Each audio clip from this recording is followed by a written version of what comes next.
Okay, everybody, is this on yet?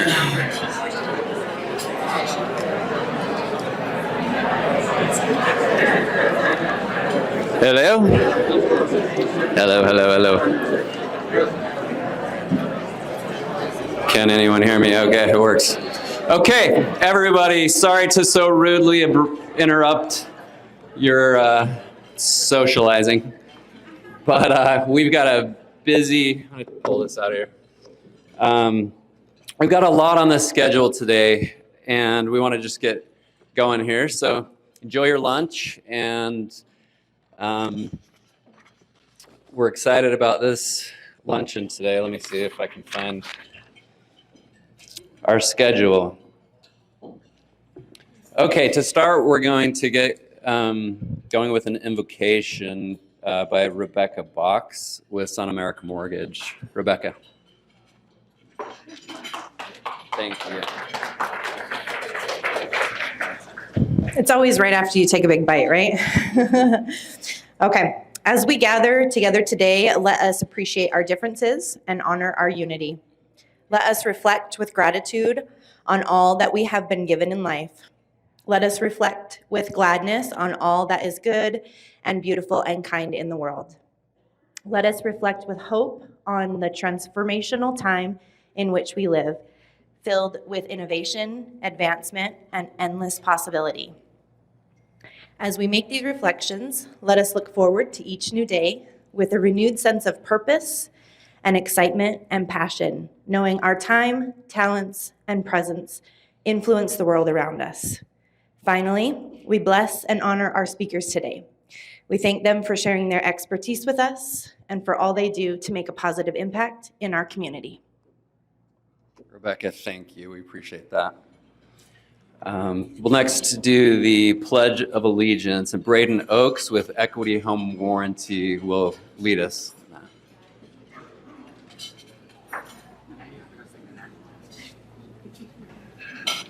Thanks, Braden. Thanks. All right, please begin. I pledge allegiance to the flag of the United States of America and to the republic for which it stands, one nation, under God, indivisible, with liberty and justice for all. Thanks.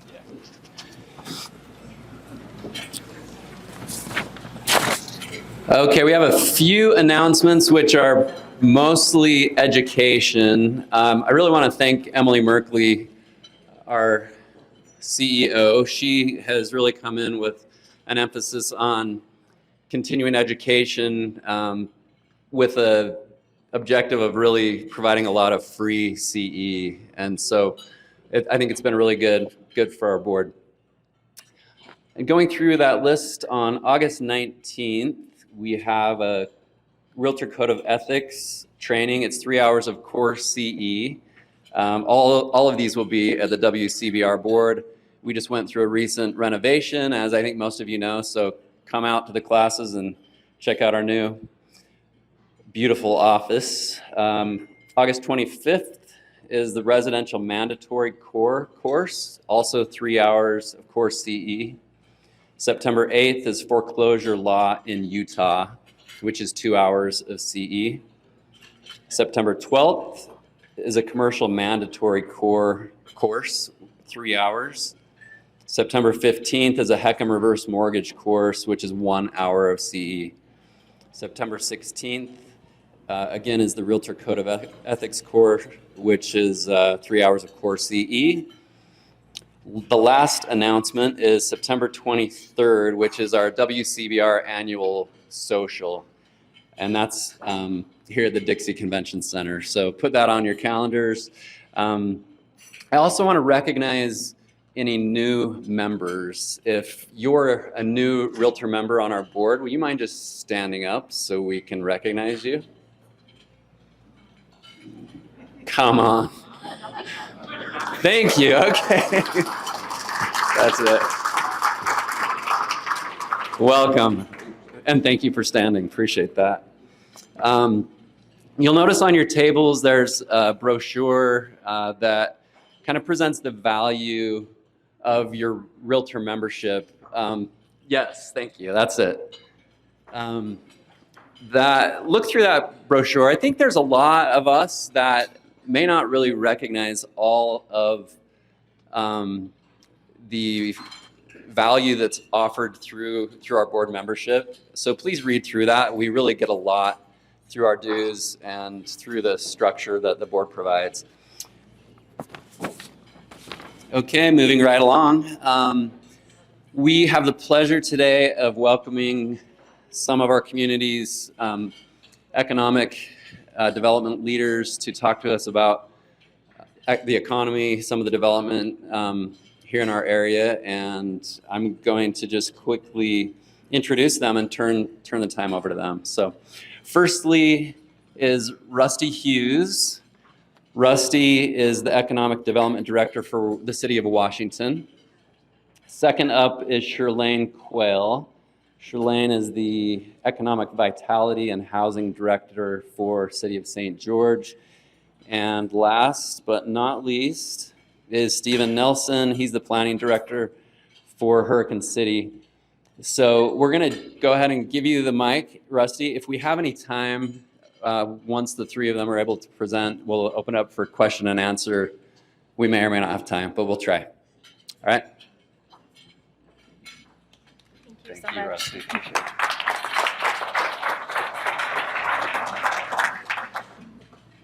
Good afternoon. Well, thank you so much for inviting us to be here. We also have our new city manager, Red. He's the city manager for Washington City.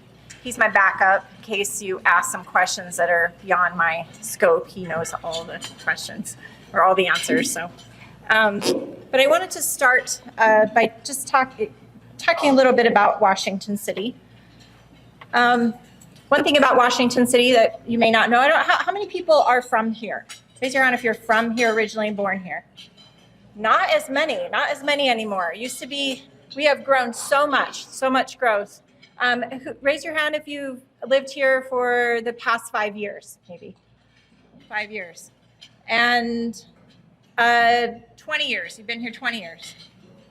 Okay. At what point do we call ourselves local when we've been here? When you have 100-year families or people that have been here for hundreds of years. So if we talk about business, which is primarily what I'm focusing on in Washington City, one thing I wanted to note was that Southern Utah's first commercial industry was in Washington City. It was the Washington Cotton Mill, and it was completed in 1861. That was actually 4 years after Washington City was founded. And if you recognize that building, it's because it's still there today. It's the Star Nursery in Washington City. It's still a thriving business. In fact, we were just ranked #1 in the country for best small cities to start a business. That was 2022 this year.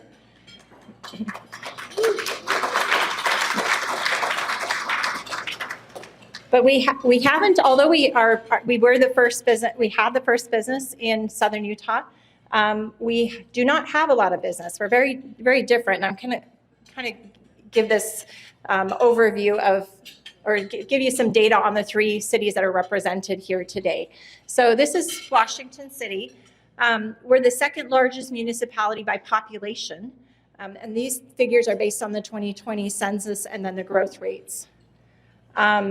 Washington City's closest neighbor is the largest city in Southern Utah by both population and land mass. And Washington City and St. George share a 14-mile border. And then we just kind of high-five Hurricane up there. Washington City is not St. George. I know my parents still think I live in St. George, and I've lived in Washington City for 20 years. Not that we don't want to be associated with the brighter side and the beautiful St. George. It's kind of all, this whole area is kind of St. George. That's what we're known as. But we're very different, very different.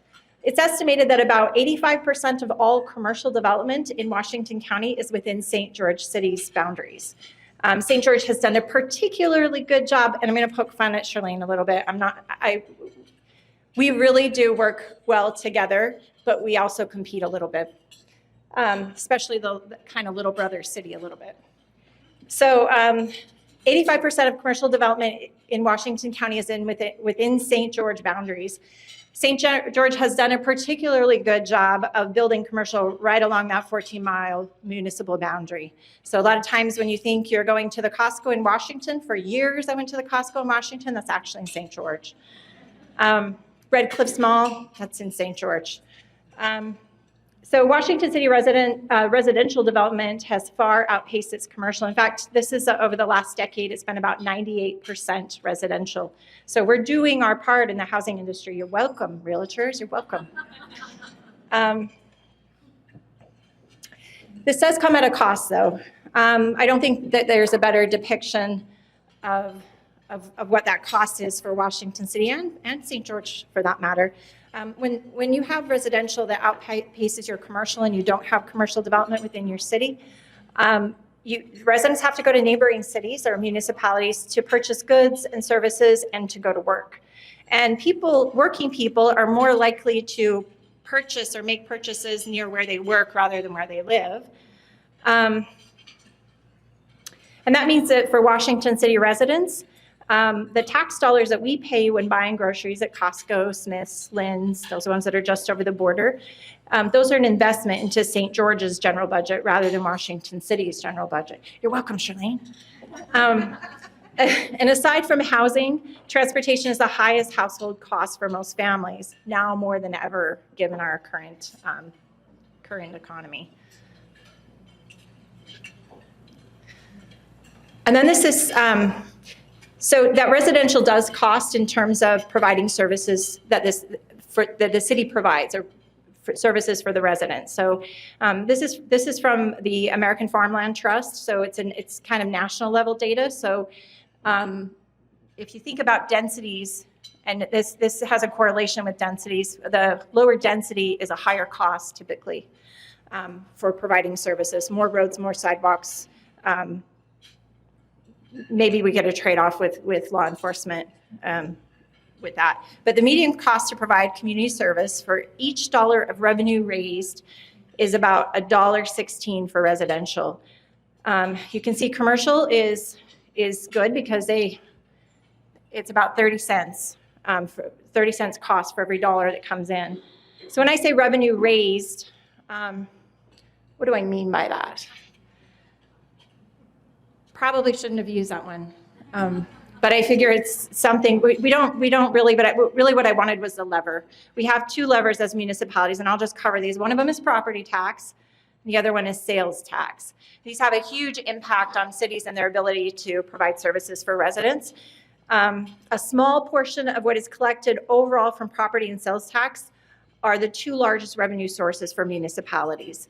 Bedroom communities that don't generate sales tax revenues are more likely to increase property taxes to generate the revenue needed to maintain residential communities. And they can't offer as many public amenities like parades, parks, trails, things like that, the things that we really love in Southern Utah and why we all like to live here. Instead, you have to pull back and focus on essential services if you're not properly balanced. So this is a big problem for Washington City. We have been lucky. I don't want to alarm anyone. We have been lucky. We've had very, very fiscally conservative stewards of tax dollars at Washington City. So we're doing well, but with the growth, this is something that's a concern. And the reason why they hired me and have our council and our mayor has put a big focus on doing some high value commercial development. So just to give you a little breakdown of what that looks like, these are property tax revenues. So property tax revenues, city gets about 12% of that property tax bill. Most of it goes to local schools. In terms of sales tax, we get about 1%, and that's split between two. There's the point of sale tax, which is wherever that sale originates, and then there's the option that goes to the state first and then comes back with a formula. That can vary a little bit. Washington City's at about 1%. So when you combine these two largest revenue sources together, and you look at Washington City, 65%, in a 98% residential community, 65% of our revenues are generated by sales tax. So it's very important. And this was kind of the assessment that I did when I first got here. I've been at Washington City for just over a year. I think I started just before the meeting last year. I was 2 months on the job, and This is what I've been doing, is a little bit of an assessment on this, and then what is our plan forward? What is our strategy? So our strategy in a nutshell is this. We want to establish a well-balanced and sustainable economic base through a threefold approach that expands and strengthens the city's sales tax base, which that's our number one. Probably 8 out of 10 points would go to sales tax. Second is property tax base, and when I say property tax, we increased our budget this last year about $3 million in property taxes with all the residential. That's not a lot for the amount of houses that are going up. So not a lot of bang for our buck with the residential. And then buying power through well-paying jobs. And those are a little bit further out because you have to have economic development product for those. And then we look at, well, what kind of businesses do we want in the area? Well, we kind of use the scale. There's the compatibility and desirability. So some businesses may be compatible, some may be desirable, but you kind of, that sweet spot is that highly compatible and highly desirable. So things that you would caution, and this is just my opinion of how I would evaluate projects like this. I don't get really excited about storage sheds. I know there's a really high demand for them, but they're a low investment and they don't generate any sales tax. So when somebody comes and tells me about their huge storage shed project that they want to do, we actually just recently moved those to industrial only areas because they were eating up some of our prime commercial areas. Car washes are a tough one because it's a three thing. It's a low investment, no sales tax. You're not selling a product, it's a service, so you're not getting the sales tax revenues, and then it's a strain on our natural resources. One of these targeted short term, and what our sales leakage studies have shown us is that these are needed in Washington City. We need more grocery stores closer where people live. And we need, well, and this one we just approved was an auto mall. Auto mall are high ticket items, they're the outliers in sales tax generators. So those are ones that cities will compete to get or really push hard to get. And then that long-term opportunity, it's kind of hard to say what that business is, but it's a part in aerospace. And we are working together on that with all of the cities to bring in the components that we need to attract aerospace, these higher tech jobs that pay more, that's to put money in people's pockets. These are kind of our weak spots in terms of economic development. I can't tell you how many wave pool ideas have been brought to this city. Really not politically popular in this dry climate, but so many people want to bring, and they're fun, they're desirable, right? But at what cost? Golf courses are great. We started with a lot of golf courses, but for the long term, it's kind of tough unless we get some water solutions. And I'll let Jeremy talk about those water solutions later, because that's his funnest thing to hear questions on. So that's just kind of an overview of Washington City and kind of what we're looking at. We are identifying right now, we're identifying our commercial corridors, and then we're working really hard to attract high dollar investments, really good quality. We like to say that, I'm picking on Charlene so much today, but we like to say that St. George is the Phoenix of Southern Utah, and Washington is the Scottsdale of Southern Utah. Okay, and then since you were so kind and listened to my spiel about these things, that I wanted to give you something. And this is our website. I created this little tool, and I don't know, I think it would be helpful to realtors, but I would love to hear your feedback. So I'll give you an email address that you can set. You can get my card, but I'll give you an email address that you can email if you have a question about Washington City. Any question for staff or elected officials, we have one email address. They're all tracked. You will get a response. It does go to somebody. But if you go to washingtoncity.org and then you click on development, and then you click on economic development, you'll come to my department page. And if you click in this little square, there's a map. So this map I created fairly recently. And you can find things like, what are all the new commercial projects coming to the area? What's going on with Steward Medical? I do update this regularly. Every 2 weeks I update it. You can get photos. Anything that's public that has come into the city, I post on this every 2 weeks. Are you interested in parks? I hear realtors like parks because they sell houses, right? Right? Wrong? Yes? Okay. I don't know. So I would love the feedback, but this is one that we're excited about. And if you want to see pictures of it, there's at least 6, but here's one of them. This is the Gypsum Wash Park. It will be just off of the Southern Parkway and 3650, which is now George Washington Boulevard. And then I did put housing on there. This wasn't on there, but I stayed up all night. I've been working on it. But this will give you an overview of, as these projects move through the city processes, it gives you an overview, and you can see the plats for these and when they get their approvals. So we have pre-construction and then we have during construction. So pre-construction is when they get their entitlements at preliminary plat, and then final plat is when they start going vertical. So you can click on either one of the houses are colored differently. And then this is that email address that I promised you. And this is our wonderfully photogenic, beautiful city council and our wonderful mayor. So if you would like to get in touch with any of us, that's the best email address. Also, you can contact me directly. Thank you so much, and we'll have questions later.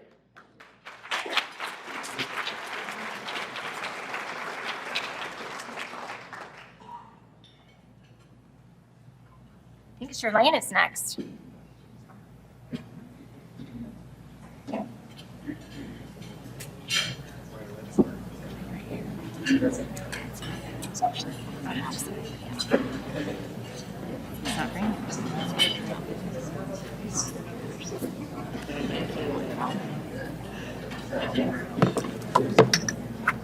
Here, is that yours? All right. Hello, everyone. How are you today? It's great to be here.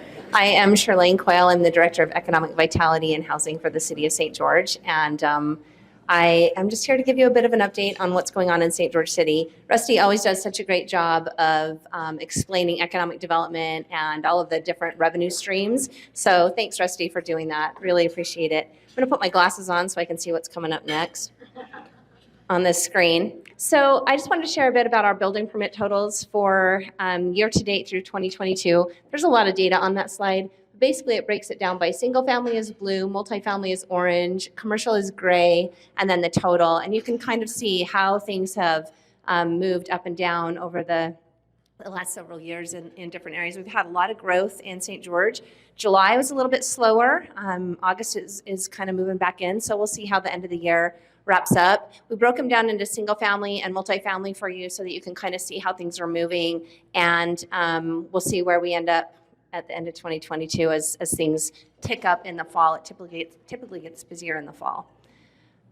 Last year, we were just asked to share where short-term rentals are permitted in St. George, so I included this slide again just to give you guys a little bit of a background on that. And so you can see they're kind of spread out all over the city. There are certain areas, and you can always call us if you have any questions. Our community development department is amazing to answer those.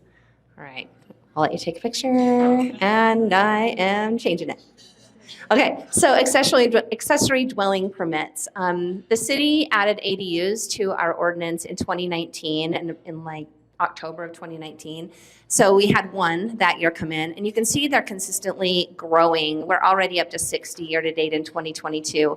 Not all of those are long-term licensed for rentals, but that is really what we're going for. We're really looking at ways that we can help incentivize and help property owners understand the benefits of renting out their accessory dwelling units for long-term rentals. The state legislature changed the law this year so that there can be internal and external accessory dwelling units, and cities cannot keep homeowners, they cannot let homeowners not build an internal accessory dwelling unit if they want to. So that's a really great aspect of our housing opportunities. And so we're really looking at ways with our moderate income housing plan, which will be, all the cities have to publish that with the state as of October 1st.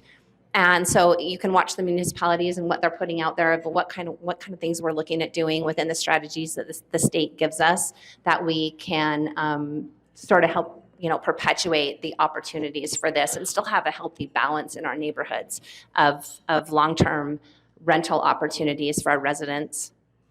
So on a commercial development front, the request for proposals just was released on Monday for the development at 100 West St. George Boulevard.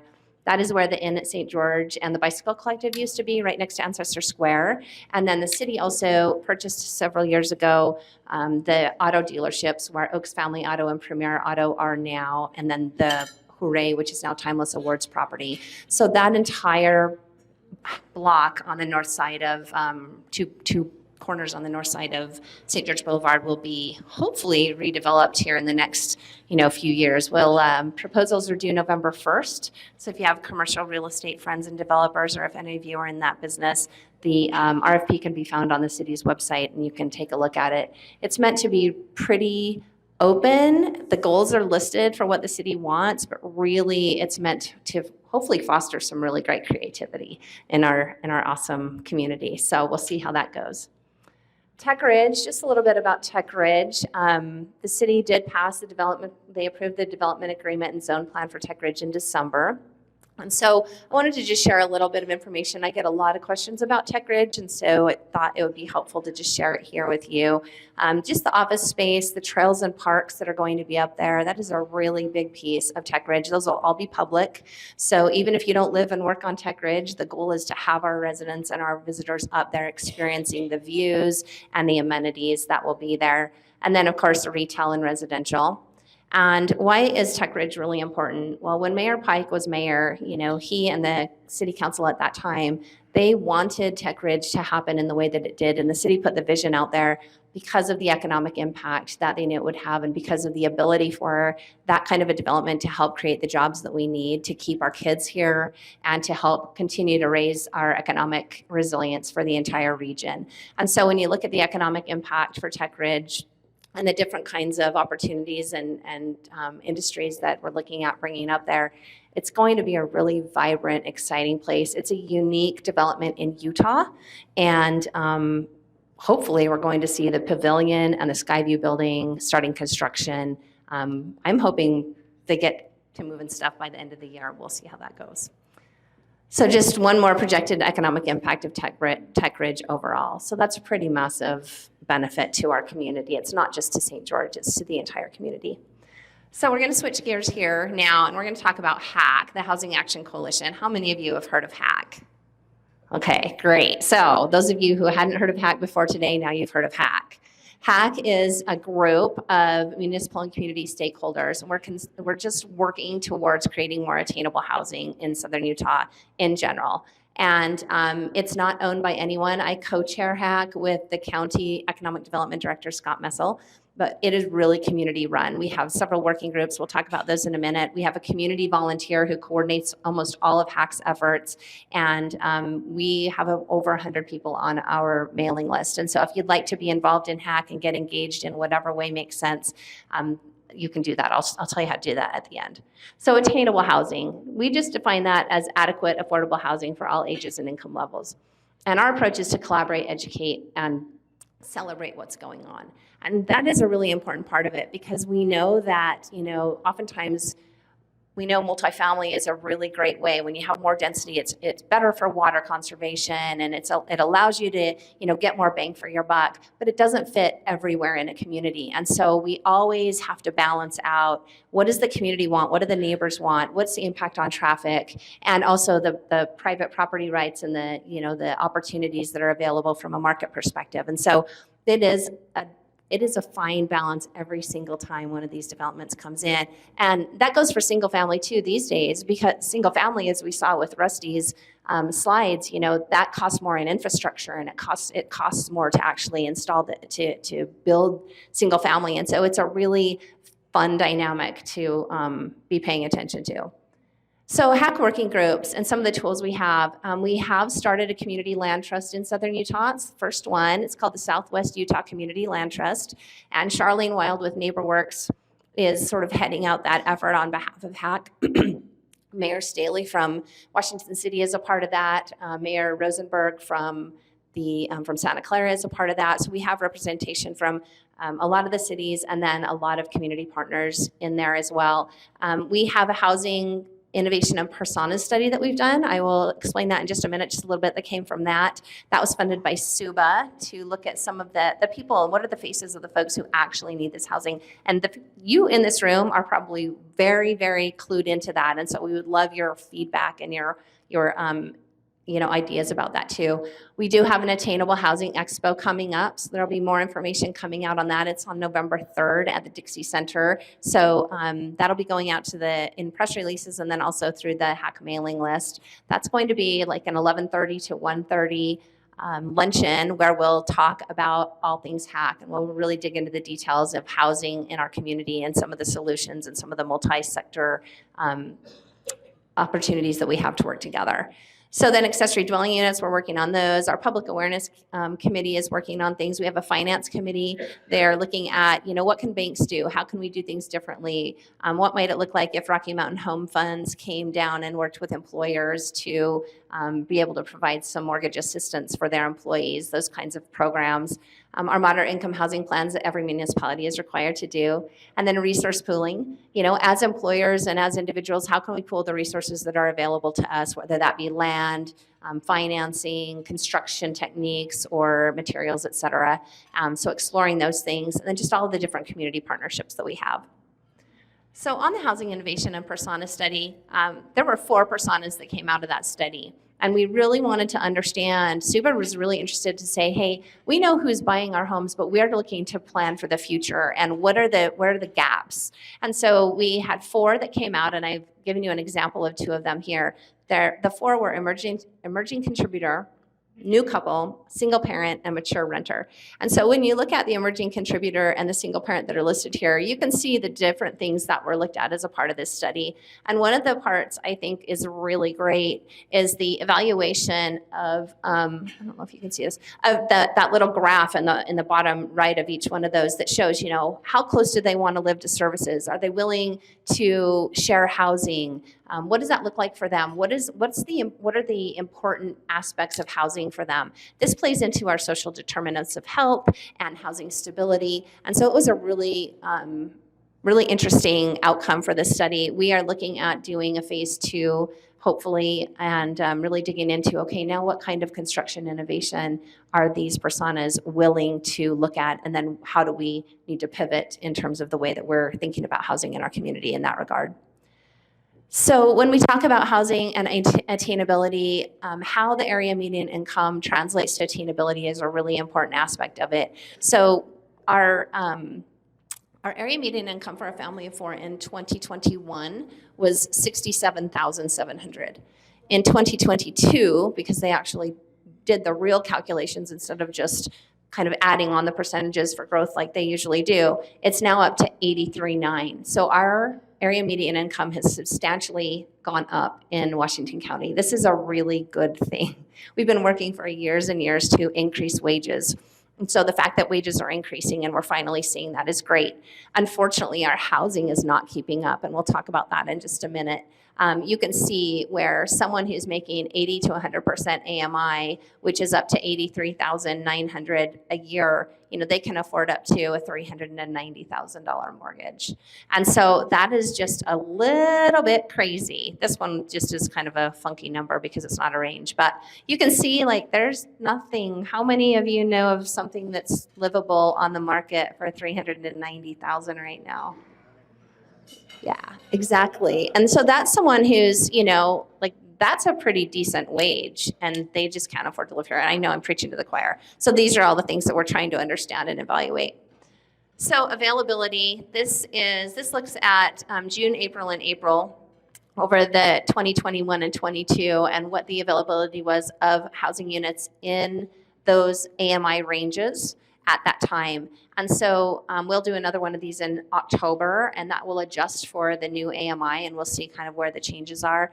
But you can also see on this Zonda study that they did for the market, the St. George market area for Q2, these I just thought were some really interesting stats. And when we consider that there were 703 new homes that started construction just in Q2, this is Washington County as a whole, there were 2,800 new home starts totaled in the year. And look at the decrease in all home price ranges below 600. So homes that are being built are still priced over $600,000, and the median base price is still $609,000 is our median base price for even new construction. And so when we look at the fact that those prices are going up and there are fewer and fewer homes being built below that price, our gap is widening, and those are some of the things we are that HAC is trying to pull the community together to challenge. Yeah. That's for Washington County, that report. Yeah. HAC looks at the whole county. HAC is not just city based, it's countywide. And so one of the strategies is to really look at mixed income throughout our communities. How do we do this? How do we integrate it? How do we blend it? How do we have developments or single family infill, whatever that looks like, that really brings the community together and allows folks to not have to move from one neighborhood to another as their family grows, et cetera. And so those are a lot of the different opportunities that we have. Missing middle housing is one model to help us evaluate that and look at it. And there's a ton of information about how we can implement different sorts of design and sizing and all of those things form to be able to accomplish our goals. So for HAC, we like to say we're all in the attainable housing business. You can get involved. You can email me or go to our website and sign up for the HAC newsletter. We'll get you on that list. Alicia Maldonado is our community coordinator, so she'll reach out to you and let you know you've been added. She's wonderful. And then lastly, I wanted to just share with everybody really quick that tonight is the Truth in Taxation public hearing for St. George City to consider a property tax increase to fund our ongoing need for public safety. So it's a 5-year plan. You can find out more about it at Safe St. George on the St. George City website. It's been evaluated, and there is a ton of information on there so that you know what that means. Average increase in a year for a St. George homeowner is $60. That's based on about a $600,000 valued home, and that is 12% of the overall property tax bill. St. George City has not raised property taxes in 35 years. So when we talk about the fact that we have sales tax and property tax as our main revenue streams, all the parks, all the trails, all the amenities, all of the infrastructure, all of that has been maintained on the same property tax rate that we've been there's some complicated formula. It kind of goes down as you get more houses into it, but we have not raised property taxes for 35 years. And so, it is a public comment. We're anticipating a really long meeting. If you have ideas that you would like to share with the council about that, you're welcome to come out and participate. It'll also be streamed on the community education channel as a regular council meeting. So that is all I have for you today, and I'll turn it to Stephen, and then I think we'll have time for questions later. Thanks.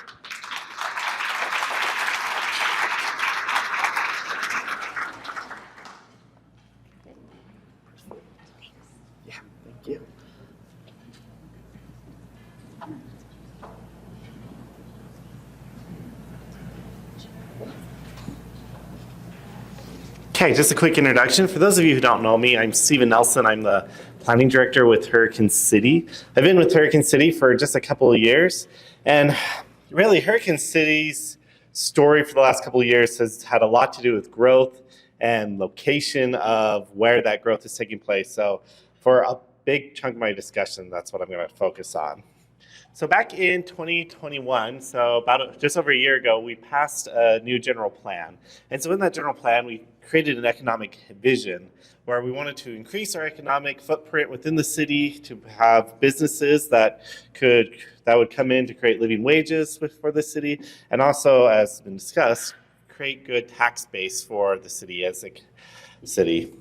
And so as we look at the city, this is a map of the Hurricane City, and this is where the current land uses are taking place within it. And I brought a laser pointer so I can maybe point out a couple things. So some of this hashed area, a lot of this is undevelopable area. So a lot of this is like the Hurricane Cliffs, we have Sullivan's Knoll, we have the property around Quell and Sand Hollow, just can't be developed. And then all this the area that's marked in the different colors shows the different type of uses that are currently taking place.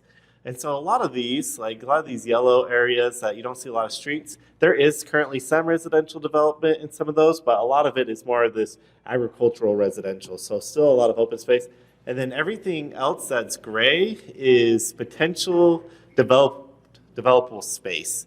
So we really anticipate that, about 60% of our city could have further development on it. And really that's kind of what we're anticipating that will likely happen over the next couple of years. So next, so this is a map of where people are currently working within the city. You can see that most of our employment areas are in the downtown area. So this is the historic Hurricane Center. But we've seen over the last several years growth of employment area in our industrial area. This is the industrial park by I-15.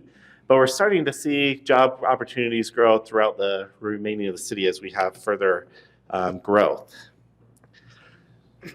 And so I think this table is pretty helpful. So this shows what type of building permits and growth that we've actually seen within the city, starting from 2015 into the May of this year. And so as you can see, sorry, I can't read that far over. So back in 2015, the city issued 321 building permits that year, only one of which was a commercial building. And so fast forward to last year, we saw a total of 679 building permits. And so these represent new buildings, not just remodels. These are brand new buildings. So 679, 40 of which were commercial buildings. And so we're starting to really see a growth of our commercial development. And also one of the things that these tables show that you can see in 2015, our multifamily developments were pretty low. We had a one apartment complex that was built in 2015 that had about 18 units, but only about 6 townhomes that were built that year. When fast forward to last year, we had about 132 townhome units built and 15 apartments that were built in conjunction with about just under 500 single-family residential homes. And so one of the things that we've been struggling with, because we've had a huge population growth over the last few years, we've been average growing about 5 to 7% each year. And with that huge demand, almost everybody who comes in to talk to me wants to develop residential. And the city really wants to make sure we preserve some areas for future commercial growth. And that's been a challenge because right now, especially if you look over the last few years, you have seen commercial demand go up, but not to the same extent that we've seen residential growth. And so within our general plan map, one thing that we did is we wanted to find locations and areas within the city that we could look at future commercial growth. And we'll actually go to the next slide because I think it's a little bit more helpful. And it's a little bit hard to see, but these areas that are highlighted are where we're seeing our current commercial and economic expansion. So some of the big some of the big industrial areas, because I know it's one thing that's been in high demand in the county, and actually where we've seen most of our industrial growth, or most of our commercial growth, has been in our industrial park along Old Highway 91, that's right off I-15, and in our Fairgrounds Industrial Park. We actually just approved another 74 new industrial sites that are just south of the fairgrounds. And we're currently working with several developers for several new lots within the Old Highway 91 industrial area. So it's some other growth that we've seen. One thing that has kind of surprised me over the last year, we've seen several building permits and site plans for new commercial buildings and remodels of existing commercial buildings in our historic downtown area. Some of these buildings and lots have remained empty for years without much interest in them. And just over the last 12 months, we've had like 7 or 8 site plans that have came in for these areas for new commercial sites, and about a dozen or so building permits to remodel buildings that have either been underutilized or not utilized at all for the last few years. A couple of our future areas that we're really seeing that will likely grow over the next few years is our Sand Hollow Road area. If any of you have gone to Sand Hollow and gone down that road, you see there's a lot of construction going on. The city recently approved a public infrastructure district in the area, which allowed some unique financing. And so they could build out all the infrastructure and utilities all at once and really allow that area to build out the commercial and residential that's been planned there. And so in the next few years, we're likely to see this whole area really take off, especially with commercial growth. We also have Balance of Nature is proposing a new headquarters and American Village and a mixed-use community out off of 3000 South, which is the exit off the new Southern Parkway. Let's see. And then we also have the Intermountain Healthcare expansion. So right now we just have an Instacare in the city, and they're currently building a ER. There'll be an ER and eventually overnight stays within that building. And so some of our biggest challenges that we're facing is housing. We're currently updating our moderate income housing plan. As was mentioned, the state recently changed the law, which gave us the opportunity to create a more robust affordable housing plan. And we had a plan. We had a plan that was passed in 2019, and it wasn't a very ambitious plan. So we've really taken this opportunity to reamp our moderate income housing plan and really taking some steps forward to try to find more ways to provide affordable housing. Some of that is to provide more housing type options. We're looking at providing incentives for developers to build affordable units. We're also working with some individual property owners to actually construct units that would be affordable under market rates.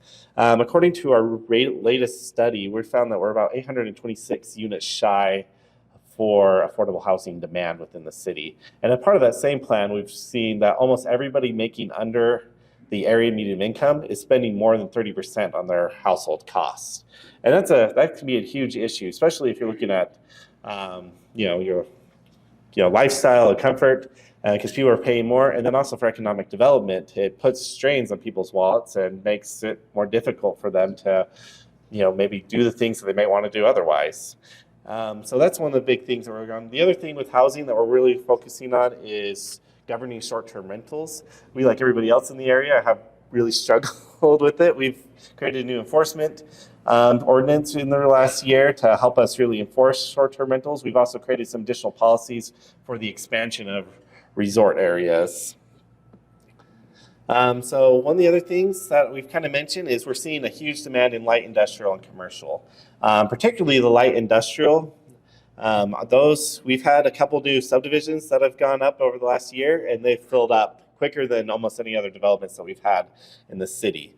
And as I mentioned previously, we've seen a lot of growth in our commercial areas as well.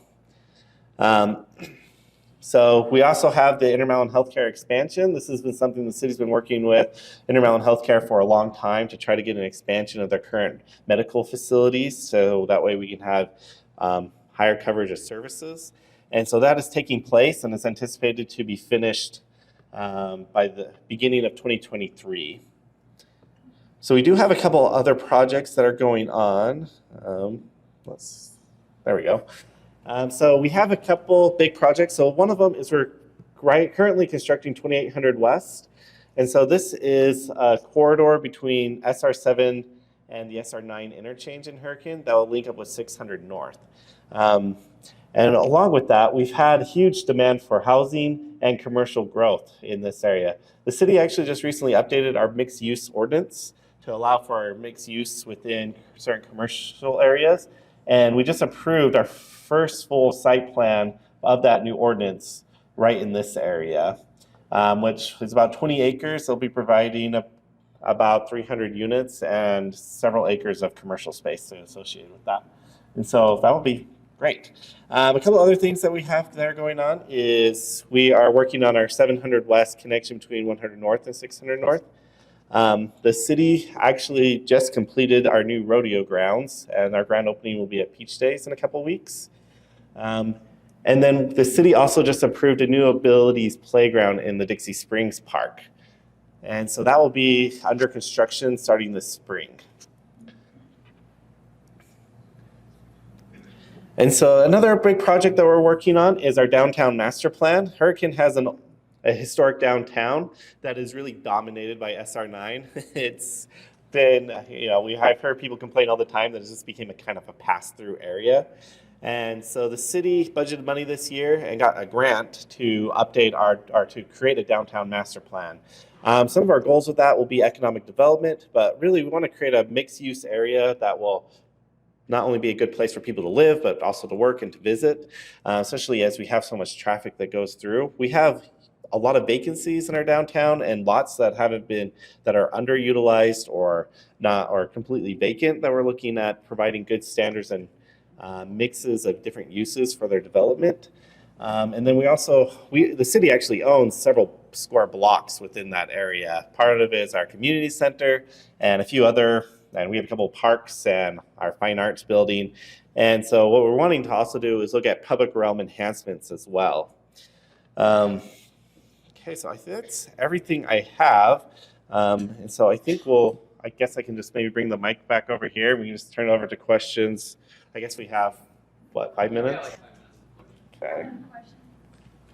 State road, everybody in the world that's going to Zions goes through a hurricane. Is there a federal road plan that can ease the stress on the community? Yeah, so there are a couple of things that are taking place. One is the Tokerville bypass road that's going in through Tokerville. So if you're coming in from the north, that will bypass through Tokerville and create a more direct route into Laverkin and then to Zions. We're also working with UDOT. Everything on the west side of the SR7 and the SR7, SR9 interchange, all those lights will eventually turn into overpasses, probably within the next 10 to 15 years. And so that should help alleviate traffic. Those roads are also planned to add active transportation facilities on each side of them, and also we're also adding frontage roads. But is the federal government helping in all this? Because in my humble opinion, it doesn't seem fair for the city of Hurricane to be responsible for all of the road that goes through there. Yeah, so the question was whether or not we were getting federal funding for some of that. There potentially might be, but nothing's on the table at the moment. Okay, good luck. Oh, man. Okay. Do all of the cities have plans for mixed use, or is Hurricane just doing mixed use? We do have mixed use. We have a zoning that's in place. We only have a couple of properties right now, but I do see that growing for the downtown area.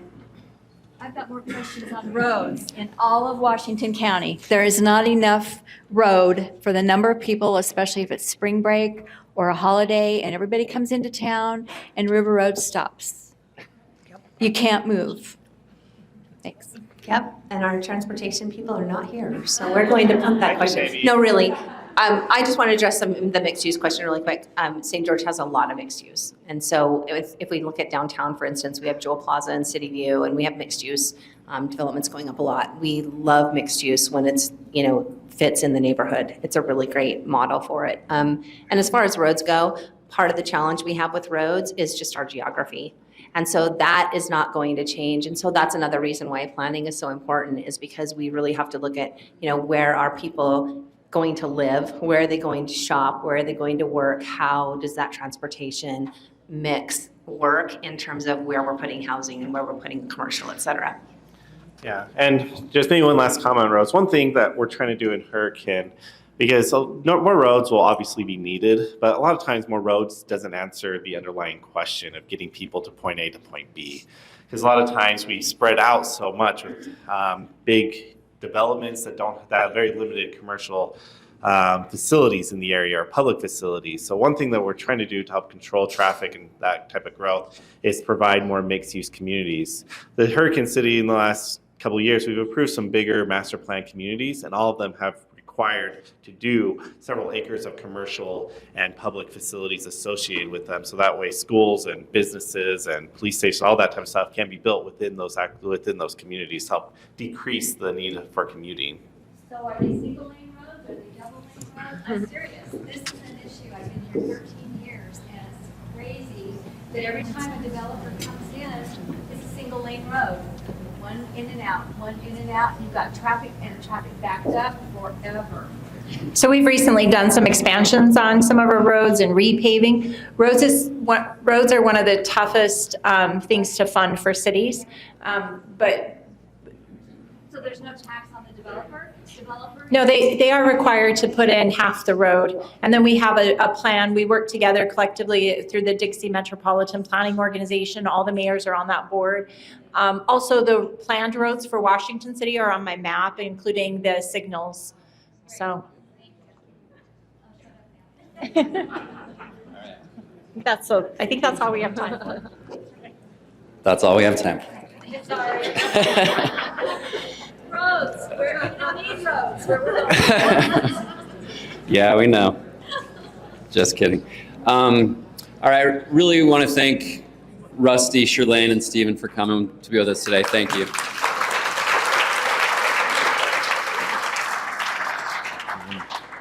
Also, just want to thank Darren Chase Photography for coming to do the photography for our event.